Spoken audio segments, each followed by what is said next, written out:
कल्लात के इलाके मंगचर में दहशतगर्दों ने 4 मजदूरों को कत्ल कर दिया। वजीर आजम शहबाज शरीफ ने मजदूरों के कत्ल की मजम्मत की है। लेवी जराये के मुताबिक दहशतगर्दों ने तामीराती कंपनी के कैंप पर फायरिंग की। फायरिंग से 4 मजदूर जाँ बहक जबकि 1 महफूज। पाकिस्तान के अंदर 4 पंजाबी मजदूरों को फिर कत्ल कर दिया गया है और बलूचिस्तान के अंदर ही एक बलोच यकजहती काउंसिल की जो सरकर्दा लीडर है महारंग बलोच मेरे नहीं थे। मैं रोज़े अव्वल से बलोच हूँ, बलोच था और बलोच रहूंगा। अब इसका पता नहीं है, कल अगर बलोचिस्तान पाकिस्तान ये फिर हिंदुस्तानी होंगे या शायद कोई और होंगे, तो पहले आसिफ साहब से बात कर लें। फिर रिसेंटली महारंग बलोच ने बहुत सी बलोची खातून के साथ एक प्रोटेस्ट किया था कोयटा के अंदर कि हमें डेड बॉडीज वापस की जाए और साथ ही साथ उनका डीएनए भी किया जाए। पुलिस में और प्रोटेस्टर्स में तसादुम बरपा हुआ। महारंग बलोच को जो है वो गिरफ्तार कर लिया गया और रिसेंटली उनको कोयटा जेल में भी मुंतकिल कर दिया रहा। मजदूर मकामी जमींदार की जमीनों पर ट्यूबवेल के लिए ड्रिलिंग कर रहे थे। जाँ बहक मजदूरों का ताल्लुक पंजाब के इलाके सादिकाबाद से था। वजीर आजम शहबाज शरीफ की कल्लात में मजदूरों के कत्ल की मजमूम वजीर आजम की जाँ बहक, उनको भी गिरफ्तार कर लिया गया है।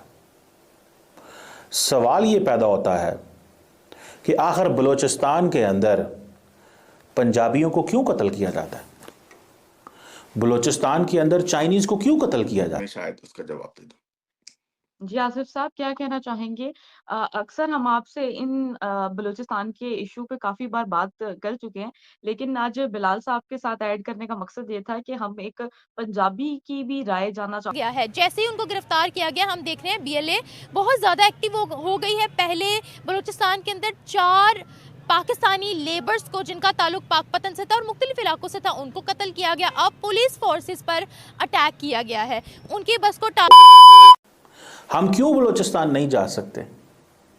ये जो एक एनवायरनमेंट क्रिएट किया गया है जिसमें ये तासुर है कि पंजाबी बलूचिस्तान से निकल जाएं, चाइनीज बलूचिस्तान से निकल जाएं, और किसका राज हो वहां पे? किसका राज होगा वहां पे? क्या वहां पे बीएलए का राज होगा? बलोच लिबरेशन आर्मी का राज होगा? क्या वहां दहशतगर्दों का राज होगा? बलूचिस्तान के अंदर अगर आप देखें, आई थिंक एज ऑफ 2023 का जो डाटा मेरे पास मौजूद है, तकरीबन 56% के करीब बलोच मौजूद है। 70-80 लाख के करीब, कई लोगों का कहना है इससे ज़्यादा है। और जो पश्तून है बलूचिस्तान के अंदर वो 35-6% के करीब है। ये सारे का सारा जो बलूचिस्तान है, इसमें ताजिक भी हैं, उज़्बेक भी हैं, हज़ारा भी हैं और भी बहुत सारी जो कौमें वहाँ पर रहती हैं। लेकिन पर्टिकुलरली बलूचिस्तान के अंदर ये क्यों तासर है कि बलोच एरिया के अंदर आप नहीं जाएंगे वरना आपको कत्ल कर दिया जाएगा? ये क्यों है? मैं देख रहा था मूसा खेल डिस्ट्रिक्ट के अंदर 2024 में 23 पंजाबियों को कत्ल कर दिया गया। आईडी कार्ड देखते हैं, आपका आईडी कार्ड देखते हैं, अगर उसके ऊपर पंजाब लिखा हो आपको गोली मार दी जाएगी। इसी तरह बहुत सारे ऐसे वाक़यात हैं जहां वे हर रोज ये अभी तो बात चली है ट्रेन से, जब पूरी की पूरी ट्रेन के अंदर उन्होंने आई थिंक 25 के 30 लोगों को गोली मार दी, लार्जली ये समझते हुए कि या तो इनका ताल्लुक फौज से है या इनका ताल्लुक जो है वह पंजाब से है, उनको गोली मार दी जाएगी। क्यों है ऐसे? देखिए, पाकिस्तान की एक पॉलिसी है कि पाकिस्तान दहशतगर्दों से बात नहीं करता। आपने देखा अगले दिन जब पाकिस्तान की जिस डिस्ट्रिक्ट के अंदर ट्रेन को हाईजैक किया गया, वहाँ पे लोगों को कत्ल किया गया, आपको पता है कि उन्होंने कहा जी कि हमारे बंदे इतनी देर में रिलीज़ कर दो, इसको छोड़ दो, उसको छोड़ दो, 48 घंटे का टाइम देते हैं। फौज गई, एसएसजी जर्रार आते और साथ एक बलोच की राय जानना चाहते थे कि वो बलूचिस्तान को किस नजरिए से देख रहे हैं, तो बताइएगा। तो राबिया साहबा एक तस्वीर करते, पंजाबी की जगह पे बेनिफिशरीज कर दें तो बेहतर होगा। देखें, बिलाल साहब ने खुद ही बात स्टार्ट कर दी। तो पहली बात तो यह है बिलाल साहब कि मैं तो इस धरती से हूँ, ये धरती हमारी है, हम यहाँ पे आज से नहीं हजारों साल से आबाद हैं। लेकिन आप लोग जो बलोच हैं ये कुर्दिस्तान से आए हैं, ये आप खुद बता दीजिए कितना अरसा पहले आए थे और कितना अरसा हुआ है यहाँ पे आए हुए। तो ये तो आप बताएंगे। हम तो यहाँ के हैं, यहाँ के वासी हैं, हमारा हड़प्पा मौजूद है, हमारा मोहनजोदड़ो मौजूद है, हमारा हजारों साल की यहाँ पे तहजीब मौजूद है, हमारी वादी समा मौजूद है, जहाँ से इंसान के सबसे कदीम फॉसिल्स निकले हैं। इसलिए हमारा तो ये खित्ता है, हमारी धरती है, हम तो इसको छोड़ नहीं सकते। दूसरी बात ये कि रिबाहा ने, इन्होंने कहा कि ऐसे पंजाबी हम क्या देखते हैं। अब दो बातें हैं, क्योंकि यहाँ पे हम बात कर रहे हैं, जब बैठे हुए हैं तो हम एज ए पाकिस्तानी बैठे हुए हैं, एक मुल्क के शहरी के तौर पे बैठे हुए हैं, और हमने जो भी देखना है पाकिस्तान के दूसरे हिस्सों में एज ए पाकिस्तानी ही उसे देखना है, उसी पे बात होगी। बेनिफिशियरी की जहाँ तक बिलाल साहब ने बात की, तो बिलाल साहब, पाकिस्तान के सबसे बड़े बेनिफिशियरी तो आप लोग हैं।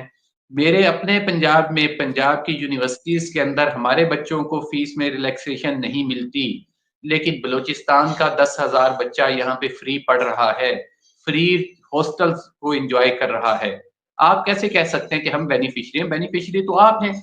आपके यहाँ जितना एनएफसी अवार्ड का पैसा टैक्सेस हम देते हैं पंजाब से, बलूचिस्तान में बड़ा हिस्सा जाता है, आबादी की रेशो से सबसे कम हमें मिलता है, फिर भी आप बेनिफिशियरी हमें कह रहे हैं। यहाँ पे लाखों के हिसाब से बलोच जो हैं ये आके काम कर रहे हैं, यहाँ पे रह रहे हैं, यहाँ पे सेटल हैं, बिजनेस है, उनके ट्रांसपोर्ट चलती है। पंजाबी वहां पे अगर कोई काम करने जाता है, कोई मजदूर, तो उसको मार दिया जाता है, फिर भी बेनिफिशियरी आप हमें कह रहे हैं। ये जब आपकी बात समझ में नहीं आई, तो इस हवाले से एक तो ये बात होगी, बाकी बातें तो चले बाद में हो जाती हैं, लेकिन इन 3 बातों का मुझे जवाब दे दीजिए। क्या आपके इसको टारगेट का निशाना बनाया गया है? नोशकी और कलात में इस तरह के वाकयात सामने आ रहे हैं और एक बहुत बड़ा प्रोटेस्ट हो रहा है कि महरंग बलोच को रिहा कर दिया जाए। आप इस हवाले से क्या कहेंगे? अटैक्स पे अटैक्स हो रहे हैं बीएलए की तरफ से, वो प्रॉपर रिएक्शन दे रहे हैं। जी, सबसे पहले तो मैं ये कहना चाहूँगा कि जिस तरह पंजाब की जो अवाम है उन पर जो इन्वेस्टमेंट की जाती है, और बलूचिस्तान को वो हक़ महरूमी से जिस हवाले से वो प्रोटेस्ट करते हैं या उनको हकूक़ नहीं दिए जाते, उनको अगर आप अच्छे तरीके से हुकूमत उनके साथ मुज़ाकरात करे, उनको प्रॉपर उनके हकूक़ दे, उनको वसाइल दे। जिस तरह पंजाब में तालीम पर, सेहत पर और बहुत सारे शोबों पर इन्वेस्टमेंट की गई है, और इसलिए आप देखते हैं कि पूरे पाकिस्तान में इस टाइम पंजाब सबसे पहले नंबर पे जा रहा है। तो मेरा ये ख्याल है कि जो बलूचिस्तान की अवाम है उनको रिलीफ दिया जाए, उनके हकूक़ जो है पंजाब के हकूक़ के बराबर किए जाएँ।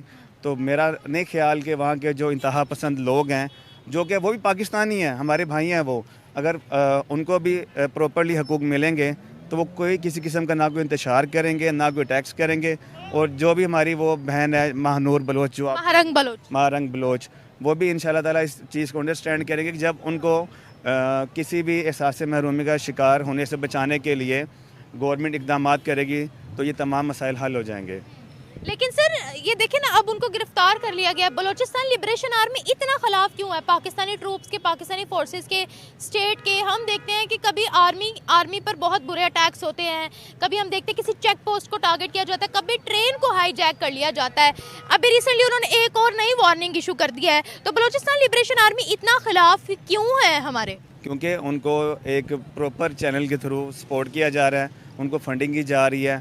हमारे जो बॉर्डर के साथ जो 2-3 हमारे मुल्क हैं जो पाकिस्तान के ख़िलाफ़ हैं, वो उनको सपोर्ट करते हैं। जब ज़ाहिरी बात है हम अपने इस बलूचिस्तान सूबे भाइयों को सपोर्ट नहीं करेंगे, उनकी मदद नहीं करेंगे, तो कोई और दूसरा मुल्क आके उनको इस साथ खड़ा हो जाएगा, उनको सपोर्ट करेगा, उनको हमारे अगेंस्ट इस्तेमाल करेगा। कौन कर रहा है सर?